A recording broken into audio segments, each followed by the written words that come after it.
సుమన్ టీవీలో మీ business promotions కోసం ఈ కింది నెంబర్ను సంప్రదించగలరు.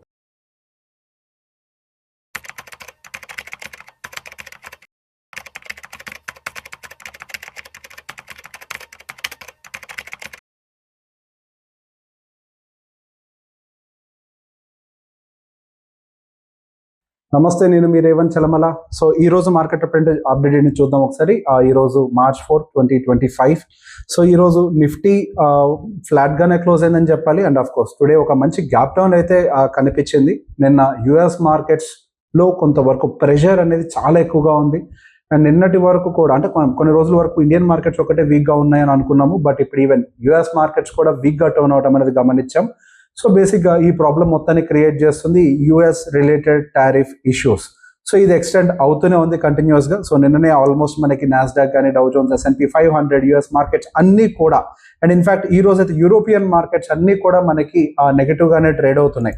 సో కెనడా అండ్ మెక్సికో ఈ రెండు కంట్రీస్ మీద కూడా మనకి 25% వరకు కూడా ట్యాక్స్ ఇంప్లిమెంటేషన్ జరుగుతుంది. అది ఈ రోజు నుంచి March 4th నుంచి అని ఒక న్యూస్ రావటం తోటి సో దానివల్ల మనకు కొంతవరకు ప్రెషర్ అనేది బిల్డ్ అయింది. సో దాంతో పాటుగా చైనా మీద కూడా అడిషనల్గా ఇంకో 10% ట్యాక్స్ వేస్తాము అని ఒక మాట చెప్పడంతో ఏమైనా ట్రేడ్ వార్ స్టార్ట్ అవుతుందా, ఇప్పుడు మీరు వేశారు ఓకే ఇంకా మేము కూడా వేస్తాము అని చెప్పి ఆ కంట్రీస్ కూడా రిటాలియేట్ అవుతాయా అని ఒక ఎక్స్పెక్టేషన్స్ తోటి ఒక ట్రేడ్ వార్ ఏమైనా స్టార్ట్ అవుతుందని ఒక భయంతో అయి ఉండొచ్చు. మార్కెట్స్ లో టెన్షన్స్ తోటి అయితే రియాక్ట్ అవ్వడం అయితే మొదలుపెట్టాయి. సో మన ఇండియన్ మార్కెట్స్ కి కంపారిటివ్లీ తక్కువగానే రియాక్ట్ అవుతున్నాయి. సో ఇండియన్ మార్కెట్స్ ఆల్రెడీ ఎక్కువగానే పడ్డాయి కాబట్టి అయి ఉండొచ్చు when compare to other markets. ఈ రోజు మన ఇండియన్ మార్కెట్స్ న్యూట్రల్ గా క్లోజ్ అయ్యాయనే చెప్పాలి. అండ్ సో దాంతో పాటుగా మనకు ఒకసారి mid and small cap segment కి సంబంధించి కూడా చూసినట్లయితే కొన్ని ఆర్టికల్స్ ప్రకారం మన mid and small cap segment last 5 years 19% average గా రిటర్న్స్ అయితే ఇస్తున్నట్లయితే దాదాపుగా గ్రోత్ వచ్చేసరికి అంటే ప్రైస్ పరంగా అంటే స్టాక్ ప్రైస్ పరంగా గ్రోత్ కనుక గమనించినట్లయితే 26% వరకు కూడా ఉంటుంది. సో దానివల్ల కొంతవరకు కరెక్షన్ కూడా జరిగింది. ఈ కరెక్షన్ వల్ల కొంత ఫ్రాత్ అనేది మార్కెట్ లో క్లియర్ అయింది అని ఒక న్యూస్ కూడా క్లియర్ గా కనిపిస్తుంది. అండ్ దాంతో పాటుగా ఇప్పుడు బేసిక్ గా ఏదైతే ఈ ట్రేడ్ వార్ మేబీ మనకి టారిఫ్స్ రిలేటెడ్ ఇష్యూ, ఈ ప్రైసింగ్ రిలేటెడ్ ఇష్యూ అనేది కొంతవరకు మన ఐటీ సెగ్మెంట్ మీద ఇంపాక్ట్ కూడా చూపించే అవకాశాలు ఉన్నాయి అని ఒక న్యూస్ కూడా క్లియర్ గా టెలికాస్ట్ అవుతుంది. అండ్ దాని వల్లనే ఒక రకంగా ఈ రోజు మనకి ఇండైసెస్ పరంగా చూసినట్లయితే మనకి ఆటో సెగ్మెంట్ అవ్వచ్చు, ఐటీ సెగ్మెంట్ అవ్వచ్చు, అండ్ ఫార్మా ఇవన్నీ కూడా కొంత నెగిటివ్ గానే క్లోజ్ అయ్యాయి. కాకపోతే వాళ్ళకి కొంతవరకు ఐటీ సెగ్మెంట్ అనేది ఎంటైర్ నిఫ్టీని అయితే కొంతవరకు డౌన్ సైడ్ అయితే డ్రాగ్ చేసింది. ఆన్ ద అదర్ సైడ్ మనకి SBI, PSU బ్యాంక్ సెగ్మెంట్ ఇవన్నీ కూడా కొంతవరకు పాజిటివ్ గా టర్న్ అవుట్ అవ్వడం తోటి ఈ రోజు కంప్లీట్ గా మార్కెట్ రెడ్ లో క్లోజ్ అవ్వకుండా కొంతవరకు స్టెబిలిటీని ఇచ్చే ప్రయత్నం అయితే చేశాయి. సో ఈ రోజు మనకి టాప్ గేరర్స్ కింద PSU బ్యాంక్ సెగ్మెంట్ దాదాపుగా 1.56% వరకు కూడా కనిపిస్తుంది. అండ్ సర్ప్రైజింగ్లీ ఈ రోజు మనకి స్మాల్ క్యాప్ సెగ్మెంట్ కూడా దాదాపుగా 1.5% వరకు కూడా హైయర్ సైడ్ క్లోజ్ అయింది. ఎనర్జీ కూడా కొంతవరకు రికవర్ అయింది.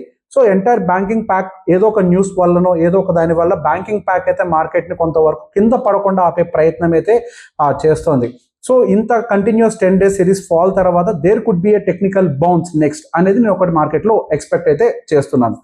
సో ఇప్పుడు మార్కెట్ కండిషన్ ఏంటి అనేది ఒకసారి మనం టెక్నికల్ గా కూడా అనలైజ్ చేసే ప్రయత్నం చేద్దాం. సో ఇప్పుడు మార్కెట్ గత 10 రోజుల నుంచి వన్ సింగిల్ డైరెక్షన్ లో కిందకి రావడం అయితే అబ్జర్వ్ చేస్తున్నాం. సో ఈ single direction rally down side కి వచ్చిన తర్వాత there could be a technical bounce. So basic గా కంటిన్యూస్ గా మార్కెట్ అనేది ఇప్పుడు వన్ సింగిల్ డైరెక్షన్ లోనే వెళ్దు, అంటే మార్కెట్ కంచి రివర్స్ అయిపోయి పైకి వెళ్తుంది అనేది నా ఒపీనియన్ కాదు. సహజంగా మార్కెట్ కిందకు వచ్చేటప్పుడు టెక్నికల్ బౌన్స్ పైకి రావటం, అదేవిధంగా మార్కెట్ పైకి వెళ్ళేటప్పుడు టెక్నికల్ గా ఒక ప్రాఫిట్ బుకింగ్ కిందకి రావటం, ఈ రెండు కూడా జరుగుతూ ఉంటాయి. సో ఇప్పుడు మనకి ఏదైనా టెక్నికల్ బౌన్స్ వస్తుందా అనే ఒక హోప్ కూడా అయితే క్రియేట్ అవుతుంది లోవర్ లెవెల్స్ నుంచి. సో ఈ రోజు కొంతవరకు నిఫ్టీ 22,000 అబోవ్, మార్నింగ్ ఓపెనింగ్ అంతా కూడా దాని బిలోనే జరిగింది. అండ్ అక్కడి నుంచి బయర్స్ ఎంటర్ అవ్వటం, అక్కడి నుంచి పైకి వెళ్ళటము. సో ఈ ప్రైస్ యాక్షన్ అంతా గమనిస్తూ ఉంటే టెక్నికల్ బౌన్స్ అనేది చాలా హై ప్రాబబిలిటీ ఉన్నట్టుగా అయితే క్లియర్ గా అర్థమవుతుంది. So going further again we will see a condition ఉంటుంది అనేది. సో ఈ రోజు మార్కెట్ ని ఎక్కువగా డ్రాగ్ చేసింది ఎవరు అని అంటే గివ్ మే మూమెంట్ సో ఈ రోజు మార్కెట్ ని ఇన్ఫోసిస్, మనకు ఐటీ సెగ్మెంట్ గురించి మాట్లాడుకున్నాం కదా, ఈ రోజు దాదాపుగా 0.9% వరకు కూడా ఇండెక్స్ మొత్తం కూడా డౌన్ సైడ్ క్లోజ్ అయింది ఐటీ ఇండెక్స్. సో ఈ రోజు మనకి Nifty, Reliance, Bharti Airtel, Bajaj Auto, HCL Tech, Bajaj Finserv ఇవన్నీ కూడా కొంతవరకు నెగిటివ్ సైడ్ డ్రాగ్ చేశాయి. ఈ రోజు SBIN కొంతవరకు అంటే బ్యాంకింగ్ సెగ్మెంట్ అంతా కూడా కొంత సపోర్ట్ చేసింది. It could be SBIN, HDFC bank, TCS. So surprisingly when compare to Infosys, TCS has closed in positive, maybe because ఇంతకు ముందు ఆల్రెడీ దాంట్లో అగ్రెసివ్ సెల్లింగ్ రావడం తోటి ఈ రోజు కొంత మేబీ స్టెబిలిటీ వచ్చి ఉండొచ్చు. సో బ్యాంకింగ్ సెగ్మెంట్ ఈ రోజు మార్కెట్ అయితే కొంత స్టేబుల్ గా ఉంచే ప్రయత్నం అయితే చేసింది. అండ్ దాంతో పాటుగా మనకు వాల్యుయేషన్స్ పాయింట్ ఆఫ్ వ్యూలో మన కొటాక్ సైడ్ నుంచి, కొటాక్ ఏఎంసీ సైడ్ నుంచి నిలేష్ షా ఒక అప్డేట్ అయితే ఇచ్చారు. సో మనకు ఫారెన్ పోర్ట్ఫోలియో ఇన్వెస్టర్స్ అందరూ కూడా అమ్ముకుంటూ బయటకు వెళ్తున్నారు. దానికి గల ప్రధానమైన కారణం మేబీ ప్రాఫిట్ బుకింగ్ అయి ఉండొచ్చు, లేకపోతే హైయర్ వాల్యుయేషన్ సైడ్ కూడా అయి ఉండొచ్చు అని చెప్పి. సో ఇప్పుడు మన మార్కెట్ వాల్యుయేషన్స్ అనేవి నార్మలైజ్ అయిపోతున్నాయి అని చెప్పేసి మనకి కొటాక్ ఏఎంసీ నుంచి నిలేష్ షా అయితే క్లియర్గా ఒక అప్డేట్ ని కూడా పాస్ చేశారు. సో ఒక రకంగా స్లోగా అక్యుములేట్ చేసుకోవడానికి మంచి పాయింట్ కింద అనే విధంగా కూడా ఆయన మాట్లాడుతున్నారు. సో ఎప్పుడైనా సరే మనం పరిగెట్టే ట్రైన్ ముందు నుంచోకూడదు, అంటే బుల్ ర్యాలీలో ఉంచుకోకూడదు. ఇట్లా మనకి ఆపర్చునిటీస్ దొరికినప్పుడు మార్కెట్లో అక్యుములేట్ చేసే ప్రయత్నం చేయాలి. కానీ ఎప్పుడైతే మార్కెట్ పైకి వెళ్తుందో అప్పుడే నేను ఇన్వెస్ట్ చేస్తాను అనే మాటల కంటే కూడా ఆగున్నప్పుడు ఎక్కే ప్రయత్నం చేస్తే బెటర్ అనే ఒక కాన్సెప్ట్ నుంచి ఆయన కూడా వచ్చారు. సో చాలా మంది ఇన్వెస్టర్స్ మార్కెట్ పడుతుంది, మరింత పడుతుందేమో, కొన్ని రోజులు వెయిట్ చేద్దాం, రికవర్ అయిన తర్వాత ఇన్వెస్ట్ చేద్దాం అని చెప్పి అనుకుంటున్నారు. సో మార్కెట్ అంటే ఒకసారి రికవర్ అయింది అని అంటే ఇన్వెస్ట్ చేసే అవకాశాలు మీకు ఇవ్వదు. మార్కెట్ ఎప్పుడైతే లోవర్ సైడ్ మూవ్ అవుతూ ఉంటుందో అప్పుడే మనం కొంచెం కొంచెంగా ఇన్వెస్ట్ చేసుకుంటూ మన పోర్ట్ఫోలియోని బిల్డ్ చేసుకుంటూ వెళ్ళే ప్రయత్నం చేస్తేనే మీకు మంచి ఆపర్చునిటీ అనేది వస్తుంది. కానీ లేకపోతే మీకు మార్కెట్లో ఎటువంటి ఆపర్చునిటీస్ కనిపించే అవకాశాలు అయితే లేవు. సో అదేవిధంగా ఒకసారి మనం మ్యూచువల్ ఫండ్ డేటాను కూడా రెగ్యులర్గా కంపేర్ చేస్తూ ఉంటాం కదా. సో నిన్న సోమవారం నాడు మార్కెట్ క్లోజింగ్ కొంత న్యూట్రల్ గా జరిగింది. Of course small cap segment average గా అయితే 0.58% మ్యూచువల్ ఫండ్ ఇండస్ట్రీ కొంచెం లోవర్ సైడ్ క్లోజ్ అయింది. దాంతో పాటుగా నిన్న బ్యాంకింగ్ సెగ్మెంట్ కూడా కొంత 0.45 నెగిటివ్ గా క్లోజ్ అయింది. ఏ పార్ట్ ఆఫ్ దిస్ టూ మిగతా అన్ని సెగ్మెంట్స్ కూడా it could be flexi cap, multi cap, ఇవన్నీ కూడా కొంచెం బెటర్ గానే క్లోజ్ అయ్యాయి. నిన్న మంచి క్లోజింగ్ మాత్రం నిన్న టెక్నాలజీ అయితే మంచి క్లోజింగ్ ఇచ్చింది. Technology, PSU, large and mid consumption, ఇవన్నీ కూడా కొంచెం బెటర్ క్లోజింగ్ అయితే ఇవ్వడం అబ్జర్వ్ చేసాం. సో ఇయర్ టు డేట్ అంటే మన జనవరి 1వ తారీఖు నుంచి ఇవాళ వరకు కనుక గమనించినట్లయితే గట్టిగా 2 నెలలు ఉంటుంది కదా. ఈ 60 రోజుల్లోనే దాదాపుగా మనకి స్మాల్ క్యాప్ సెగ్మెంట్ అయితే 21% కరెక్షన్ గురైంది.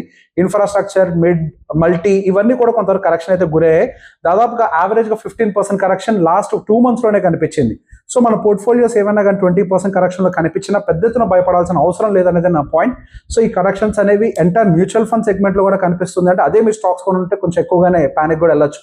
Even for the mutual fund investors up to 20% correction is very normal. ఇక్కడ మనం పెద్ద ఎత్తున కంగారు పడాల్సిన అవసరం లేదు అనేది నా పాయింట్. సో దాంతో పాటుగా ఒకసారి మనం ఆప్షన్ చైన్ డేటాను కూడా ఒకసారి చూస్తాము. సో ఆప్షన్ చైన్ డేటా ఇప్పుడు ఎలా ఉంది అనేది, ఓపెన్ ఇంట్రెస్ట్ డేటా ఎలా ఉంది ఒకసారి గమనిద్దాము. సో ఓపెన్ ఇంట్రెస్ట్ డేటా ప్రకారం మనం గమనించినా కానీ మనకి 22,500 దగ్గర అయితే రెసిస్టెన్స్ అయితే కొంచెం బలంగానే కనపడుతుంది. So even we don't know, even అదే విధంగా మన 22,000 దగ్గర కూడా సపోర్టర్స్ కూడా బిల్డ్ అవుతూ ఉన్నారు. So we have to wait and see. So over exhaustion of selling అనేది నేను చెప్తూనే ఉన్నా ఎప్పటి నుంచి, ఎగ్జాషన్ ఆఫ్ సెల్లింగ్ అనేది ఎప్పుడైనా రావచ్చు అని. ఎగ్జాషన్ ఆఫ్ సెల్లింగ్ అనేది ఒకసారి ట్రిగ్గర్ అయింది అంటే మార్కెట్ ఒక టెక్నికల్ బౌన్స్ అయితే హైయర్ సైడ్ ఇవ్వడానికి చాలా ఎక్కువ అవకాశాలు ఉన్నాయి. సో టెక్నికల్ బౌన్స్ వచ్చేటప్పుడు కూడా వాలటిలిటీ ఎక్కువగానే ఉంటుంది. ట్రేడర్స్ అయితే బాగా జాగ్రత్తగా ఉండాలి. అండ్ అదే ఇన్వెస్టర్స్ అయినా కానీ టెక్నికల్ బౌన్స్ వచ్చినప్పుడు మార్కెట్ రికవర్ అయిపోతుంది అని అనుకోవద్దు. అదొక టెక్నికల్ బౌన్స్ మాత్రమే. మార్కెట్ రికవర్ అవ్వడానికి మరి కొంత సమయం కూడా పట్టొచ్చు. అంటే క్వార్టర్లీ రిజల్ట్స్ రావాలి కదా.